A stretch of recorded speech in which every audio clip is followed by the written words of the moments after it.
ನಮಸ್ತೆ ಎಲ್ಲರಿಗೂ ನನ್ನ ಯೂಟ್ಯೂಬ್ ಚಾನಲ್ಗೆ ಸ್ವಾಗತ. ನಾನಿವತ್ತು ಹಾಗಲಕಾಯಿ ಪಲ್ಯನ ಕಹಿ ಇಲ್ಲದೇ ನಾನು ಹೇಗೆ ಮಾಡ್ತೀನಿ ಅನ್ನೋದನ್ನು ತೋರಿಸ್ತಾ ಇದ್ದೀನಿ. ಬೆಳಗ್ಗೆ ತಿಂಡಿಗೋಸ್ಕರ ನಾನು ಇದನ್ನು ರಾತ್ರಿನೇ ಚಿಕ್ಕ ಚಿಕ್ಕದಾಗಿ ಕಟ್ ಮಾಡಿ ಚೆನ್ನಾಗಿ ಹುರಿದಿಟ್ಕೊಳ್ತಾ ಇದ್ದೀನಿ. ಕೆಲವೊಂದು ಸಾರಿ ಹಾಗಲಕಾಯಿನ ಕಹಿನ ಜಾಸ್ತಿ ಇಷ್ಟಪಡೋದಿಲ್ಲ, ಹಾಗಾಗಿ ಕೆಲವರು ಇದನ್ನು ಉಪ್ಪಲ್ಲಿ ನೆನೆಸಿಟ್ಟು ಬೆಳಗ್ಗೆ ಆ ನೀರನ್ನು ಸ್ಕ್ವೀಸ್ ಮಾಡಿ ನಂತರ ಬೇಯಿಸಿ ಮತ್ತು ಅದನ್ನು ನೀರನ್ನ ಸ್ಕ್ವೀಸ್ ಮಾಡಿ ಪಲ್ಯನ ಮಾಡ್ಕೊಳ್ತಾರೆ. ಹೀಗಾಗಿ ಮಾಡೋದ್ರಿಂದ ನಮಗೇನು ಅದರಿಂದ ಹೆಲ್ತ್ ಬೆನಿಫಿಟ್ ಸಿಗಲ್ಲ, ಹಾಗಾಗಿ ನಾನು ಈ ಥರ ಮಾಡ್ಕೊಳ್ತಾ ಇದ್ದೀನಿ.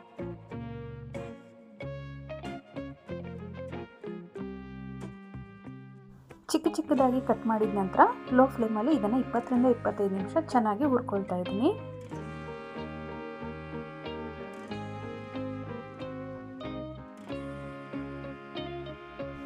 ಪೂರ್ತಿಯಾಗಿ ಹುರಿದ ನಂತರ ಒಂದೆರಡು ಚಮಚ ಎಣ್ಣೆನ ಸೇರಿಸಿ ಮತ್ತೊಂದೆರಡು ನಿಮಿಷ ಹುರಿದ್ಬಿಟ್ಟು ಎತ್ತಿಟ್ಕೊಳ್ತಾ ಇದ್ದೀನಿ. ರಾತ್ರಿನೇ ಹೀಗೆ ಹುರಿದಿಟ್ಕೊಳ್ಳೋದ್ರಿಂದ ಬೆಳಗ್ಗೆ ನಮಗೆ ಟೈಮ್ ಕೂಡ ಸೇವ್ ಆಗುತ್ತೆ.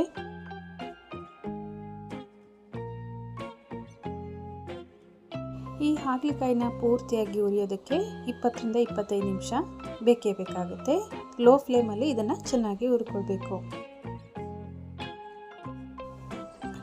ಮೊದಲಿಗೆ ಈರುಳ್ಳಿ, ಟೊಮೊಟೊ ಹಾಗೂ ಕರಿಬೇವಿನ ಸೊಪ್ಪನ್ನು ಕಟ್ ಮಾಡಿ ತಗೊಳ್ತಾ ಇದ್ದೀನಿ. ರಾತ್ರಿನೇ ಹುರಿದು ತೆಗೆದಿಟ್ಟಿರುವಂಥ ಹಾಗಲಕಾಯಿನ ತಗೊಳ್ತಾ ಇದ್ದೀನಿ.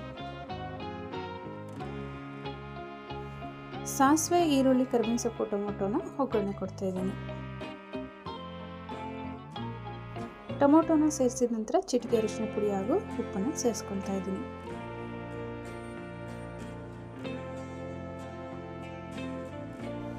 ಟೊಮೆಟೊ ಚೆನ್ನಾಗಿ ಸಾಫ್ಟ್ ಆಗೋವರೆಗೂ ಫ್ರೈ ಮಾಡ್ಕೊಳ್ತಾ ಇದ್ದೀನಿ. ನಂತರ ಹಾಗಲಕಾಯಿನ ಸೇರಿಸ್ಕೊಳ್ತಾ ಇದ್ದೀನಿ.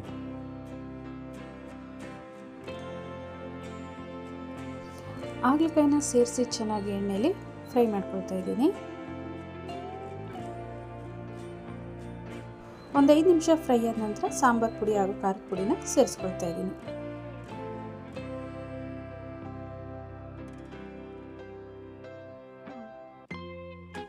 ಸಾಂಬಾರು ಪುಡಿ ಹಾಗೂ ಖಾರದ ಪುಡಿ ಫ್ರೈ ಆದ ನಂತರ ಒಂದು ಅರ್ಧ ಲೋಟದಷ್ಟು ನೀರನ್ನು ಸೇರಿಸ್ಕೊಳ್ತಾ ಇದ್ದೀನಿ. ಕೆಲವರಿಗೆ ಹಾಗಲಕಾಯಿ ಪಲ್ಯಕ್ಕೆ ಹುಣಸೆ ರಸ ಹಾಗೂ ಬೆಲ್ಲನ ಸೇರಿಸ್ಕೊಳ್ಳೋದು ಇಷ್ಟ ಆಗುತ್ತೆ. ನಾನಿಲ್ಲಿ ಬೆಲ್ಲವನ್ನು ಮಾತ್ರ ಸೇರಿಸ್ಕೊಳ್ತಾ ಇದ್ದೀನಿ. ನಂತರ 1 ರಿಂದ 2 ಚಮಚ ಉರಿಗಡಲೆ ಪುಡಿನ ಸೇರಿಸ್ಕೊಳ್ತಾ ಇದ್ದೀನಿ. ಈ ಪುಡಿನ ಸೇರಿಸ್ಕೊಳ್ಳೋದ್ರಿಂದ ಪಲ್ಯಕ್ಕೆ ಒಂದು ಒಳ್ಳೆ ಟೆಕ್ಸ್ಚರ್ ಬರುತ್ತೆ. ಚಪಾತಿ ಹಾಗೂ ಪೂರಿನ ತಿನ್ನೋದಕ್ಕೂ ಕೂಡ ಹೊಂದ್ಕೊಳ್ಳುತ್ತೆ. ಕಡಲೆ ಪುಡಿನ ಸೇರಿಸ್ಕೊಂಡಿದ ನಂತರ ಒಂದು 2 ರಿಂದ 3 ನಿಮಿಷ ಚೆನ್ನಾಗಿ ಫ್ರೈ ಮಾಡಿಕೊಂಡು ಕೊನೆಯಲ್ಲಿ ಸಣ್ಣದಾಗಿ ಕಟ್ ಮಾಡಿರುವ ಕೊತ್ತಂಬರಿನ ಸೇರಿಸ್ಬಿಟ್ಟು ಸ್ಟವ್ನ ಆಫ್ ಮಾಡ್ಕೊಳ್ತಾ ಇದ್ದೀನಿ. ಕೆಲವೊಂದು ಸಾರಿ ಮಕ್ಕಳು ಹಾಗಲಕಾಯಿ ಪಲ್ಯನ ಇಷ್ಟಪಡೋದಿಲ್ಲ. ನಾನು ಮಾಡಿರೋ ರೀತಿಯಲ್ಲಿ ನೀವು ಒಂದು ಸಾರಿ ಟ್ರೈ ಮಾಡಿ ನೋಡಿ, ಖಂಡಿತ ಇಷ್ಟಪಡ್ತಾರೆ. ಖಂಡಿತ ನಿಮಗೆ ಕೂಡ ಇಷ್ಟ ಆಗುತ್ತೆ. ಇವತ್ತು ನಾನು ಮಾಡಿರೋ ಹಾಗಲಕಾಯಿ ಪಲ್ಯ ನಿಮಗೆ ಇಷ್ಟ ಆಗಿದ್ರೆ ದಯವಿಟ್ಟು ಲೈಕ್ ಮಾಡಿ, ಕಮೆಂಟ್ ಮಾಡಿ. ಯಾರನ್ನು ನನ್ನ ಚಾನಲ್ನ ಸಬ್ಸ್ಕ್ರೈಬ್ ಮಾಡಿಲ್ಲ ದಯವಿಟ್ಟು ಸಬ್ಸ್ಕ್ರೈಬ್ ಮಾಡಿ ಸಪೋರ್ಟ್ ಮಾಡಿ. ಯಾರ್ಯಾರು ನನ್ನ ಚಾನಲ್ಗೆ ಸಪೋರ್ಟ್ ಮಾಡ್ತಾ ಇದ್ದೀರಾ ಎಲ್ಲರಿಗೂ ಧನ್ಯವಾದಗಳು.